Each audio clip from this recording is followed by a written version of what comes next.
I, 44, female, recently lost my husband, 48. We had been together for 20 years, married for 12, and 5 years ago, he had been diagnosed with leukemia, and a few weeks back, he passed away. Honestly, I have made my peace with it. I know that I'm going to miss him terribly, and my life is never going to be the same again.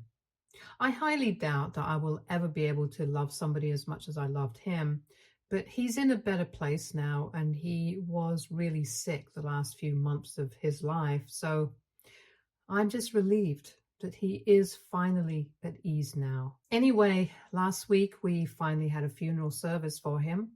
I was not expecting his parents to show up because they have not had the best relationship with him, and for the last 8 years had not even been on speaking terms with each other.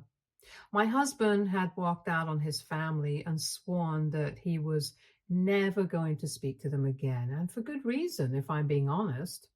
You see, my in-laws are the kind of people who had a golden child, and they never even bothered to hide it from my husband. My husband's older brother, 50, male, my brother-in-law, Jack, is a no-good, deadbeat alcoholic and has always been that way. But for some reason, his parents have always preferred him over my husband, no matter what he did. In spite of that, my husband tried his best to be there for his parents and his brother. He was a family man through and through, but they never valued him. And when we started dating, I started noticing how differently they were treated in their home. I spoke to my husband about it several times and told him to stand up for himself. But he told me that this was his family and he didn't want to be anything but kind to them. So no matter how they behaved, he was just too nice for his own good. But after he started dating me, he started taking less of their BS. And instead of just being a doormat for them, he would actually occasionally stand up for himself, because I would keep reminding him that if they were treating him this badly, then this was not the kind of family that he needed in his life. By the time we had completed 3 years together, he had no tolerance for his family's behavior and wouldn't entertain the way that they treated him. That led to friction between them because they were so used to walking all over him that they couldn't believe this new version, and they realized that I might have been a part of this since he had started changing ever since he had met me. So they tried to brainwash my husband into leaving me, but it didn't work, and it only made our relationship even stronger. So suffice it to say, my in-laws and I have never gotten along and have always been at odds, except I have been on the right side of things, and they have never been anything but horrible to us. And so when they actually showed up at the funeral with Jack, I was pretty surprised, because the last time that we had interacted, my husband and I had walked out after a really nasty fight, and it had not been pretty. After my husband and I got married, we had been trying to distance ourselves from my in-laws anyway, so it's not like we had a good relationship at that point in time. But they had invited us for Christmas dinner, and we had attended out of courtesy. However, when we got there, we realized that we had made a huge mistake, because all they did at that party was talk about how my husband's new business was not going to do well and it was doomed to failure. So after the party, we confronted his parents about it, and they said that they were just helping him realize that this was not the right thing to do, and that he should just stop copying his brother, because apparently even Jack had started a similar business. But that had happened after my husband had announced his. For context, we work with plastic products and recycling. We had actually researched the market and we knew what we were doing, unlike Jack. So that ended up in a huge fight, and we walked out after deciding that we were never going to speak to them again. Obviously, Jack's business did not take off because he did not have the sort of acumen that my husband had, and also because he hadn't done any hard work of his own and was just expecting to piggyback off of my husband's efforts. Anyway, it has been 8 years since then, and they never bothered to get in touch with us ever again. Even when my husband was diagnosed, and I'm pretty sure that they knew about it, they did not speak to us. And when he was at the hospital, they never visited us either. Showing up at the funeral was a surprising move from them. I didn't pay any attention to them throughout the entire service, and they only approached me after it was over. They tried to speak to me nicely, but I was not going to buy that. I kept a straight face and I told them that they were welcome to offer condolences, but then they would have to leave because I was not interested in interacting with them. I didn't even wish to interact with them when my husband was alive. So now that he was gone, I had even less incentive to speak to them. And I made that very clear so that they dropped their act as well. And his parents told me that they needed to speak to me in private.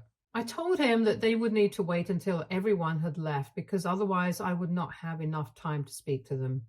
I was very curious as to what they wanted to talk to me about.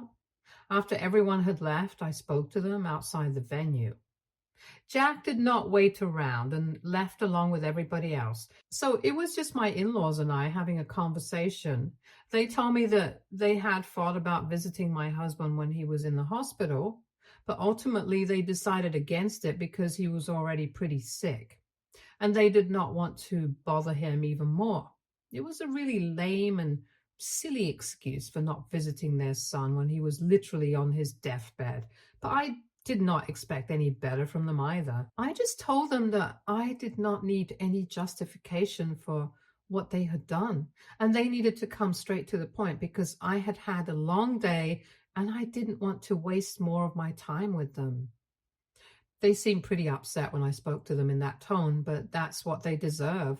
Anyway, they told me that they were here because they wanted to say goodbye to their son one last time. And they also wanted to speak to me about whatever we had left behind. Now, everybody knew that I was going to take over the business after him. It might have been his idea, but I had been with him every step of the way for the execution and everything. So that was naturally going to be mine. And we had the paperwork sorted out too. So as soon as they brought it up, I made it clear to them that they had no chance at that. His terms have been very clear right from the beginning. He had made sure to get all of these legal formalities in order as soon as he had been diagnosed. I knew that they had probably been expecting to speak to me about it so they could somehow get Jack in on the business, but I was not going to allow that. Then, after a brief pause, they told me that since they couldn't have the business, they wanted me to at least leave the property to them. And by the property, they meant the home that we had put so much effort into designing. And they wanted it for themselves because they believed that his family needed it more. Since we did not have any kids, it's not like I needed that entire house to myself because it was a pretty spacious place. And they claimed that they were sick of living in their own home and needed a change of scenery. So they planned on living on our property and putting their own house up for rent for an extra source of income. I was shocked that they were even suggesting this because after not speaking to somebody for 8 years, you don't just show up at their funeral and ask their widow to let you have the house that they had built for themselves. I lost my temper. I was already pretty miserable, and so I yelled at them to get out because I literally couldn't stand to see them. I had already been pretty annoyed at them, and I guess they had been pretty upset with me too because I had already told them off twice before. So when I started yelling at them, they started yelling right back and said that they were just here for peace, but I was being a total jerk, and they did not appreciate that. They then played the age card, saying that I did not know how to respect the elderly. I hit right back, saying that they did not even know how to respect the dead. Since my husband had barely been buried, they were already here, circling like vultures. And they made it worse by saying that since I had refused when they had asked me politely, they were going to make sure that they sued and got the property for themselves. Just to be clear, my husband had clearly stated in his will that everything that he had is going to go to me. So I don't even know why they thought that threatening to sue me was going to be a good idea, since I think my husband was pretty clear. I told him that they were never going to win, even if they decided to sue me. And they said that it was my fault that their son had not spoken to them for the past 8 years and hadn't been able to reconcile with him, which doesn't even make sense. They thought that I had brainwashed him to turn against them, so they were going to make sure that I got nothing out of him. I just told them to leave. And when they finally left, I drove back home as well. I was really pissed off at the time and I hadn't been thinking straight. So I had completely forgotten about this particular video that my husband had asked me to play for his parents if they bothered to show up at his funeral. It had totally slipped my mind and I only remembered it after I had come back home. I'll come to the content of the video later. I had actually helped him set up and record the video about a month before he passed away. So I knew exactly what he had said in it, and I knew that this would be very hurtful for his parents. So I decided that I was going to take a break for a couple of days, and then I would get back to my in-laws so that they would know exactly where they stood with their son and how it was their own fault, not mine, like they were making it out to be. A couple of days after the funeral, I decided to reach out to my in-laws. We had each other blocked everywhere, so I decided to drive to their house and play the video for them in person. They were very shocked to see me, but I decided to be polite with them and told them that my husband had actually left something for them, and I wanted to show them what it was. I knew that they wanted to slam the door shut on my face so badly that they were equally curious and greedy. So we gathered in the living room and I played the video for them. Now, coming to the content of the video, my husband had probably known that his parents would come along to harass me after he passed away, so he had taken all the necessary precautions. Legally, he was all covered. And now for the emotional aspect of it, he had made that video where he called out his parents on their terrible behavior with him in the past. He said that he had always felt like less of a priority in the household because they always seemed to prefer the golden child, Jack, over him. And they had never bothered to hide it either.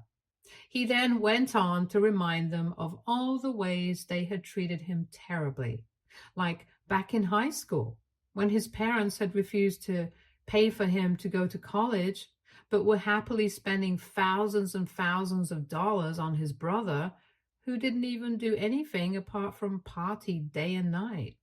And even when he started working at his first job, they were constantly comparing him to Jack, who was earning slightly more than him at that point in time. It was really unfair too, because Jack was obviously older and had a head start on him by 2 years. Even then, he did not say anything against his own parents. But then, the way they had dismissed his startup was unacceptable. And even though they had been wrong, they had never bothered to apologize for it. They hadn't even spoken to him when he had been diagnosed. So now, they had no right to harass me over what they thought they deserved. Because he had actually left them exactly what they deserved, which was nothing. So in the video, he told them to never show up around me ever again and said that he had actually been dead to them for a really long time, so his actual death should not even make a difference to them. Just like it doesn't make a difference to him whether his parents or his so-called family is fine or not. Because in truth, the only family he has ever had is me. It was quite touching. I had tears in my eyes by the end of that video, not because of what he said about his parents, but because of what he said about me. And as for my in-laws, they were pretty much dumbstruck by the time the video ended. After the video was done playing, I pulled myself together, I turned around, and I told them that even if they tried to file a suit against me, I was just going to play this video as evidence that it was my husband who really did not want anything to do with them and not want to leave anything to them. The reason for that would be that he had been mistreated by them all his life, so they had nobody else to blame but themselves. It was definitely not my brainwashing or manipulation that had led to this, and I hope that they knew that now. But instead of just accepting that, they turned it around on me and said that I was a horrible human being for playing this video, knowing that they were still grappling with the loss of their son. And now I had gone out of my way to play this horrible video for them. They then went on to accuse me of using editing apps to morph their dead son's face onto some person, and came up with other equally wild theories just to get rid of the guilty feeling. And when I said that I did not have to prove anything to them, they told me that I was a selfish human being and I did not deserve anything that my husband had left to me. They seemed genuinely upset when accusing me of all of that. And since then, I've been wondering if I did the wrong thing by playing that video for them. Because even though they had always treated my husband badly, they were his parents, so maybe they genuinely felt bad. I don't know. I just feel confused right now. AITA for playing a video that my husband had left for his parents for them? Edit. Some of you guys have been a bit confused about whether I played that video just because I wanted to or not. Well, it's partly because of that and partly because my husband had literally specifically given me instructions to play that video for his parents in case they tried to bother me after he was gone and tried to claim any property like they were doing. If I'm being honest, it's not like I went out of my way to do that to them. It was my husband who had told me to do it, and I was just adhering to his instructions to make them back off. I guess what I'm trying to say is it was just as much his idea as it was mine. So I wouldn't say that I did this completely of my own accord. And some of you have been asking about where Jack was during all of this. And honestly, I have no idea. He was definitely not at home when I went over. So I don't know what he's up to. Anyway, I hope this clears things up. Update 1. Hey, I would just like to say thank you so much, you guys, for all the support that you've shown me in the comment section of the original post. Dealing with the loss of a loved one is never easy, especially when it's somebody like my husband. He was a really sweet and gentle soul, and I'm going to miss him every day for the rest of my life. So it hurts when people call him names, especially knowing that I already miss him and he's no longer in this world. I don't understand what the point of calling him a doormat for his parents and a pushover and names like that was. He's gone. He's not even going to be able to read that. The person who will read that, though, is me, and I'm already really hurt and miserable over the loss of my husband. I don't need to hear about everyone's negative thoughts about him as well. I know that everybody is entitled to have their own opinion, but speaking ill of the dead, that's not nice. So I don't appreciate that, and I would really like it if you guys wouldn't say such things about him anymore. Apart from that, thank you so much to everyone who is supportive of me. Anyway, it's been a week since I visited my in-laws and they haven't reached out to me yet. When I left their house that day, they were very pissed off and were accusing me of all sorts of crazy things, like trying to hurt them on purpose and intimidate them into backing off and filing lawsuits against me, or even contesting the will. I mean, if they want to do that, they are welcome to do so. It's just going to be a waste of their time and money because I highly doubt that they will be able to get anything out of this. But hey, if they want to go ahead in spite of the video, they can do that by all means. Who am I to stop them? I've kept myself pretty busy since then, so I don't need to think about any of this. I'm just trying to focus on work right now because I have to keep my grief aside and think about the more practical aspects of life as well. I'm just lucky that I have really supportive parents and they have been living with me for the past couple of days. I was just really tired after coming back home from work, so they took over all the household duties. My father is still going to work, but he's told me that he's going to take care of all the things that my husband used to do earlier, like pay the bills, get the groceries, since I've always been kind of forgetful, and my mom's going to handle the cooking and cleaning. We did have a housekeeper, but she quit for some personal reasons, which is what I had been telling my parents about a couple of days back. And the very next day, they showed up at my house with their stuff. So that was really sweet of them. And I'm really thankful that people are taking such good care of me. Update 2. So my in-laws have decided to contest the will. My husband's lawyer spoke to me about it, and we're not too worried about what's going to happen with that. They are going to lose. We already know that. What was really surprising was that they sent out an email to me to tell me that my strategy of trying to scare them off with that video was not going to work because they were going to get what was rightfully theirs. My husband was their flesh and blood before he was my husband, so they were more entitled to whatever he had built for himself.